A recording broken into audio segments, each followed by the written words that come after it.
while I was a teenager, we had a pastor who came that I just adored. He was just, you know, when you get the combination of somebody who teaches the Word of God, but also shares their life and has such compassion. That's the kind of man he was.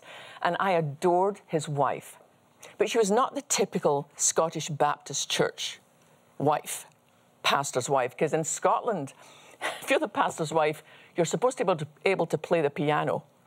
I have no idea why, but you're supposed to be able to play the piano. And not only that, you're supposed to be able to lead all the women's meetings. Now, she was kind of a shy woman. And I watched sometimes as some of the older women in our church tried to force her into a mold that she was so uncomfortable in. And she actually became one of my dearest friends. And I would go around sometimes and say, listen, just don't listen to them. You get to be who you are. You get to stay who you are. You're not responsible for their expectations of you. You're answerable to God. But then I went on to seminary in London, and then I came to America. And I heard that our pastor and his wife had moved on to a church in Glasgow in Scotland. And so when I flew home to see my mom, I thought, I'm going to go and see them first and see how they're doing. And I remember my friend opening the door, and her face was just radiant.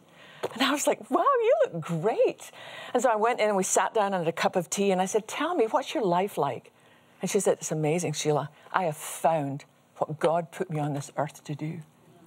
What she does now is with a small group of other women in the church with the same calling. She goes out on a Friday night and a Saturday night and ministers to all the prostitutes in Glasgow. They make homemade soup, they made sandwiches, and they go out on the streets and they simply share the love of Christ. And it's like she's alive because she's found what God has uniquely gifted her to do. So often, people will have other expectations. But when you actually listen and say, God, what do you want me to do? There's a freedom in knowing that God has a place for you that nobody else can fill.